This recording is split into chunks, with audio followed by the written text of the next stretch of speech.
Hi, welcome. Sat Sri Akal, Salam Alaikum. How are you doing?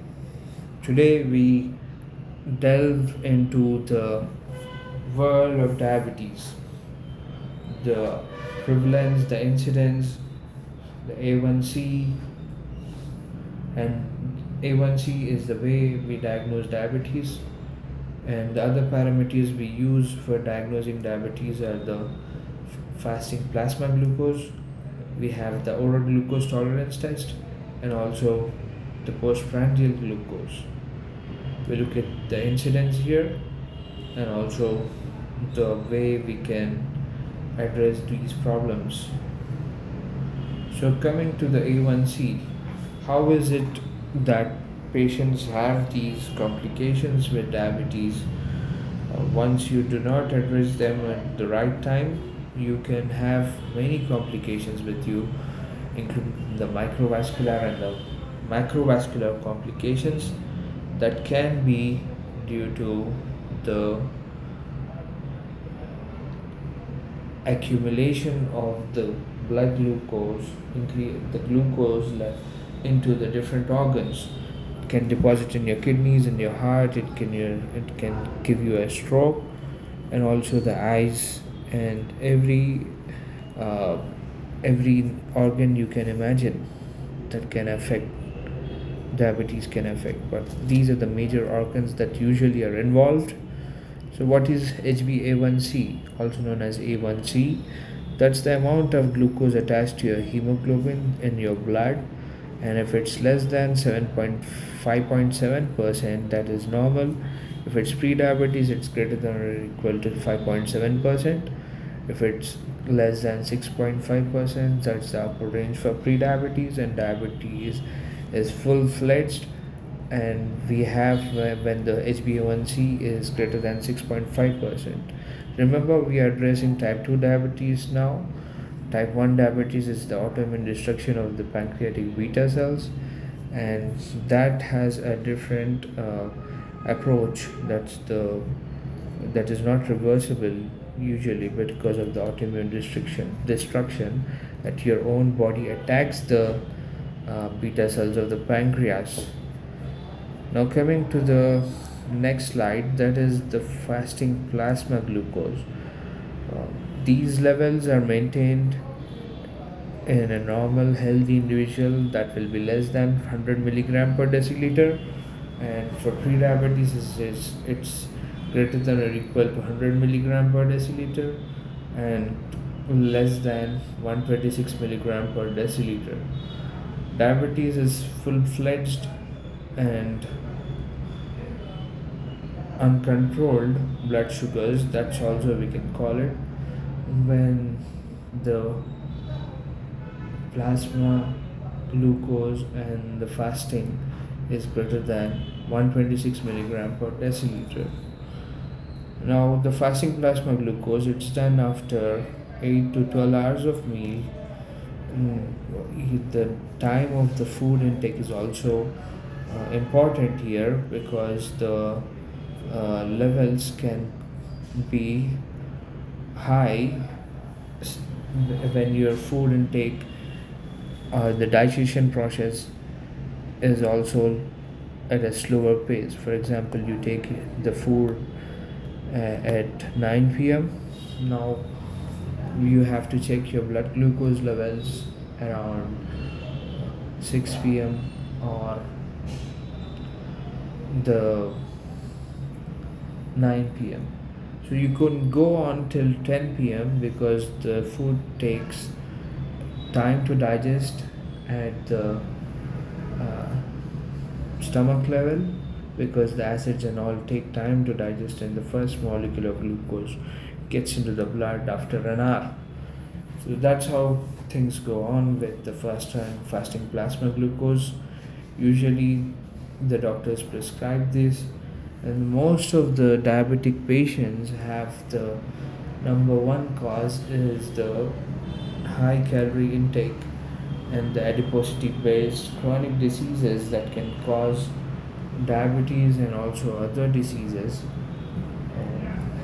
The excess amount of calories we take in the form of carbs, protein, or fat gets converted in our body to fats, and the fat builds up around the organs, and that's how the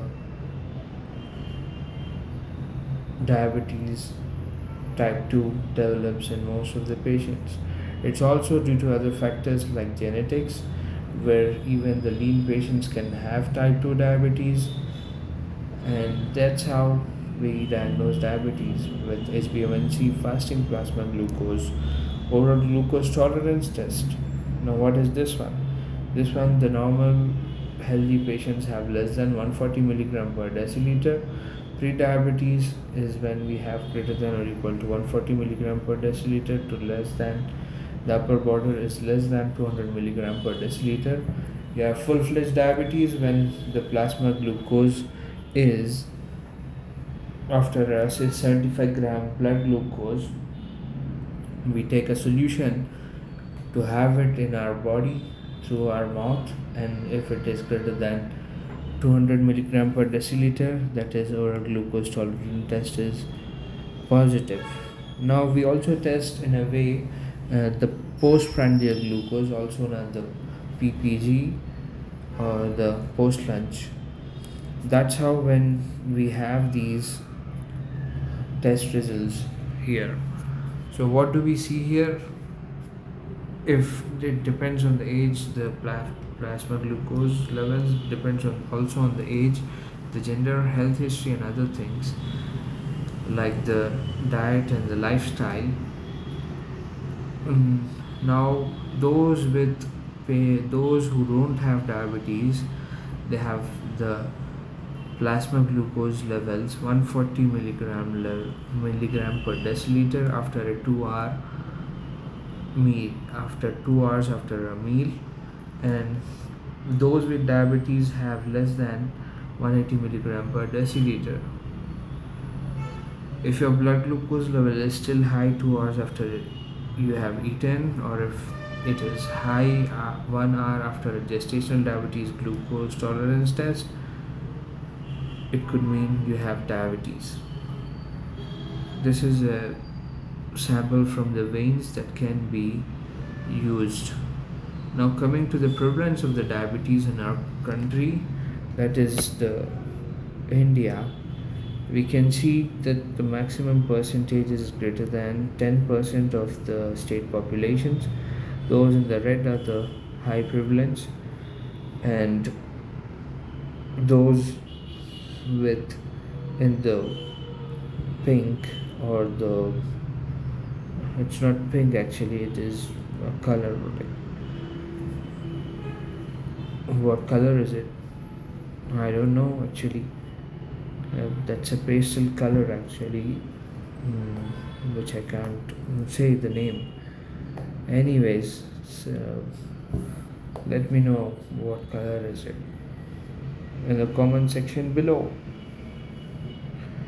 7.5% to 9.9% prevalence in other states, and the rest of the states are at the lower prevalence, that is 5 to 7.4%, and 0 to 4.9% in states like Uttar Pradesh. Now, why are we having these variations in the populations? It's basically the diet we take. If you observe, those in the red are highly developed states, not highly, but developed states. Developed states where the fast foods have crept in, where the diet is not traditional anymore, and the lifestyle is sedentary.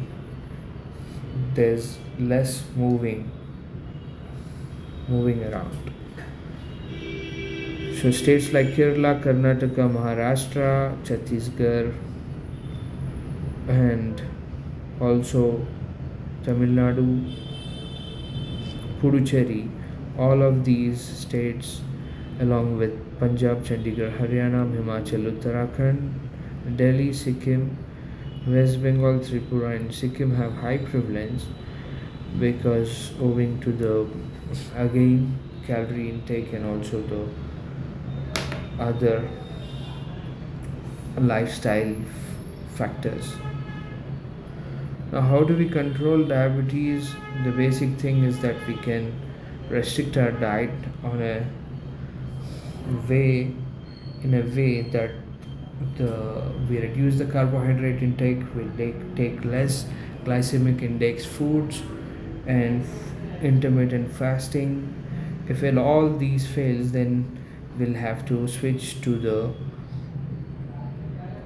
medications. That's a whole lot of medications for diabetes.